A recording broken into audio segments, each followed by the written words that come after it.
कृपा करके बताएं अंसारी का क्या परसेंटेज है? बेहम चिकवा दुनिया दंगी, दुनिया मंसूरी इदरीसी, नाई मनिहार दरवेज बढ़ई के लिए अगर सबसे बड़ा झूठ मत बोलिए, दुनिया का सबसे बड़ा झूठ पेट में दर्द होता है, दुनिया का सबसे बड़ा झूठ मत बोलिए। ये बीच में भाटी जी आप तो शब्दों का ध्यान रखिए। सैयद ही नेता क्या होता है? शेख ही नेता क्या होता है? खान ही नेता क्या होता है? कोई जो है हलाल खोर को नेता क्यों? भाई आप ऐसे शब्द क्यों यूज कर रहे हैं? अधिकार है इस तरह किसी के आप प्रलाप करके बताएं कि शेख सिद्दीकी खान, मिर्जा सैयद भरसैया यही सब पर क्यों हावी है? जरा बता दे मुझे। आरिफ मोहम्मद खान, सैयद जवाद मेहमान है, सैयद शहबाज हलाल खोर कितने परसेंट को मोदी मंत्रालय ले लिया उनका। दोस्तों, आज की वीडियो में हम देखेंगे कि कैसे कांग्रेस, समाजवादी पार्टी और इंडिया गठबंधन की और भी घटक दलों की नींद योगी जी की इन शब्दों ने उड़ा रखी है। राष्ट्र से बढ़कर भी कुछ नहीं हो सकता, कुछ नहीं हो सकता। और राष्ट्र तब सशक्त होगा जब हम एक रहेंगे, नेक रहेंगे, तभी नेक रहेंगे। बटेंगे तो कटेंगे। आप देख रहे हैं ना, बांग्लादेश में देख रहे हो ना, तो वो गलतियां यहां नहीं होनी चाहिए। बटेंगे तो कटेंगे, एक रहेंगे तो नेक रहेंगे। उनको समझ ही नहीं आ रहा है कि क्या ही करें। उनका पीडीए वाला फार्मूला और जातिगत जनगणना वाला नैरेटिव के ऊपर योगी जी के यह शब्द भारी पड़ते नजर आ रहे हैं।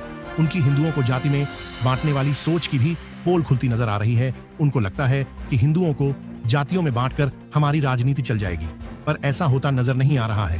हिंदुओं को अब समझ में आने लगा है कि यह हमें जातियों में बांटकर हमारे वोट लेना चाहते हैं। डिबेट में आध्यात्मिक वक्ता गौतम खट्टर ने इन एजेंडाधारी की ऐसी क्लास लगाई कि सारे बिलबिलाने लगे। समाजवादी पार्टी के प्रवक्ता राजकुमार भाटी तो इतने गुस्सा हो गए कि भाषा की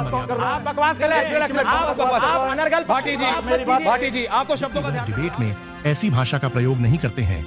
इसे पता चलता है कि योगी जी के शब्दों के तीर सही निशाने पर लगे हैं। जब एक इस्लामिक स्कॉलर से बीजेपी के प्रवक्ता प्रेम शुक्ला ने पूछ लिया कि आपकी कौन कौन सी जाति, कृपा करके बताएं कि भटियारा, फकीर, शाह, डफाली, नट, हलालखोर, लालबेगी, बंजारा, धोबी, अंग्रेज, जोगी, मोची, मुकेरी, बखो, भिस्ती, इनका मुसलमानों में क्या परसेंटेज है? कृपा। तो वह बोल पड़े, हम तो एक है, हम जातियों में नहीं पड़ते। इसलिए अब हिंदुओं को भी सोचना होगा कि एक रहे, नेक रहे, बचोगे तो कटोगे। वहाँ बैठे गौतम खट्टर, मीनाक्षी शेरावत और प्रेम शुक्ला ने इन शब्दों का समर्थन करते हुए कहा। दोस्तों, डिबेट का आखिरी हिस्सा तो जरूर देखना, क्योंकि आखिरी में ऐश्वर्या कपूर ने इन सब एजेंडाधारियों की जो धुलाई की वो देखने लायक होगी। तो चलो वीडियो शुरू करते हैं। तो चलिए शुरू करते हैं। In the studio.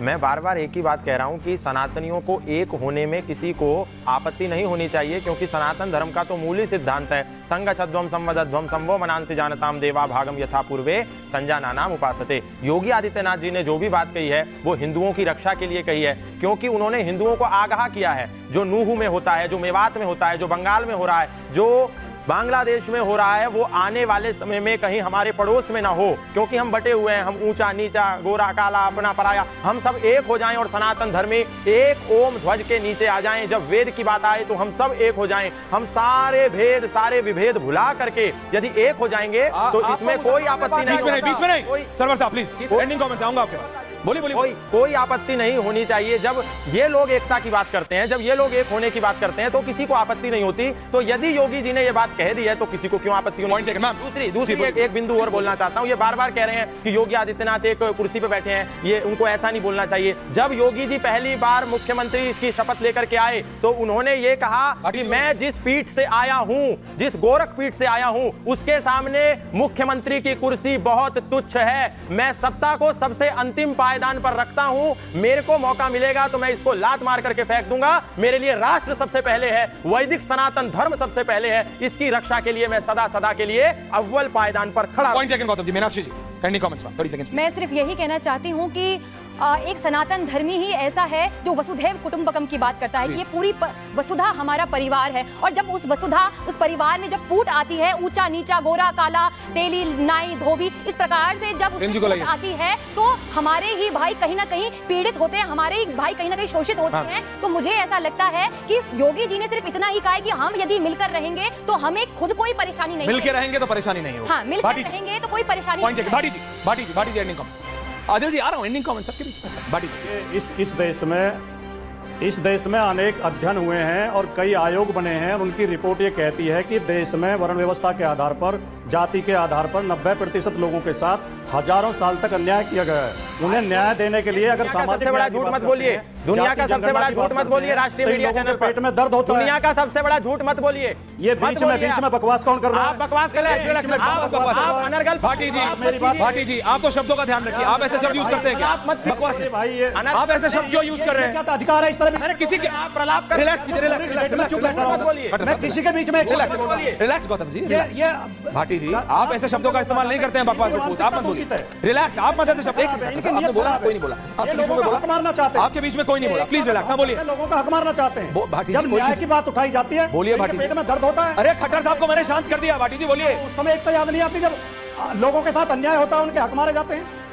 एकता केवल लूट के लिए है, ठगी के लिए है। पॉइंट टेकन भाटी जी, समय का ध्यान रखिए। जो है कृष्ण जन्माष्टमी है, इसलिए मैं सबको मुबारकबाद देते हुए वही बात कहूंगा कि भूखे पेट भजन न होए गोपाला जी। सबसे पहले सरकार का दायित्व है कि समाज में कोई भूखा न रहे, समाज में कोई पीड़ित न रहे। जब ये सब नहीं होगा तो मैं समझता हूँ कि सब एक हो जाएंगे, एक प्लेटफॉर्म पे रहेंगे। इसलिए लड़ाने का काम न करें, न तो कोई कट रहा है न तो कोई बट रहा है। जब भी देश की बात आएगी सारे लोग एक साथ खड़े हैं, खड़े रहेंगे। इनके कहने से कुछ नहीं होता। और जहां तक इन्होंने कहा कि साहब वो आए हैं और आखिरी पायदान ठोकर मार देंगे, एक मिनट ठोकर मार, अभी नहीं, एक मिनट तो मुझे लग रहा है कि नहीं, आपने बोल दिया, अभी आप काउंटर मत कीजिए, फिर वो काउंटर करेंगे, उसका टाइम नहीं है। सरवर साहब जल्दी 30 सेकंड। सरवर साहब देखिए, यूनाइट होना अच्छी बात है, सबको यूनाइट होना चाहिए, लेकिन with right, unite with right. तो किसने कहा अधिकार दीजिए, सबको मेन स्ट्रीम में लाइए, यूनिटी अपने आप हो जाएगी। ओके, प्रेम शुक्ला जी वो कह रहे हैं यूनिटी, वो कह रहे हैं भाई सशक्तिकरण के साथ साथ लाओ। प्रेम शुक्ला जी नहीं, निश्चित तौर पर अच्छी बात करें। देखिए, इसमें आदिल हुसैन जी जो हैं बता रहे थे कि हिंदुओं का परसेंटेज किसका क्या है। मैं उनसे जानना चाहता हूं, पैनल में 3 मुस्लिम भाई बैठे हैं, कृपा करके बताएं कि भटियारा, फकीर, शाह, डफाली, नट, हलालखोर, लालबेगी, बंजारा, धोबी, अंग्रेज, जोगी, मोची, मुकेरी, बखो, भिस्ती, इनका मुसलमानों में क्या परसेंटेज है? कृपा करके बताएं। अंसारी का क्या परसेंटेज है? बेहंग, चिकवा, दुनिया, दंजी, दुनिया, मंसूरी, इदरीसी, नाई, मनिहार, दरवेज, बढ़ई, कुरैशी, इनका क्या परसेंटेज है? कृपा करके बताएं कि शेख सिद्दीकी खान, मिर्जा सैयद भरसैया, यही सब पर क्यों हावी है? जरा बता दें मुझे कि आप जो है सैयदों को ही सैयद ही नेता क्यों होता है, शेख ही नेता क्यों होता है, खान ही नेता क्यों होता है? कोई जो है हलालखोर को नेता क्यों नहीं मानते? प्रेम शुक्ला जी परसेंटेज कितना है? Point taken. प्रेम शुक्ला जी आपने उससे बात क्लियर कर दी, पर मैं इतना कह रहा हूं दर्शकों। आदिल साहब, I know you will always want to answer, but I'm lacking. No. I don't have time right now. Allow everybody.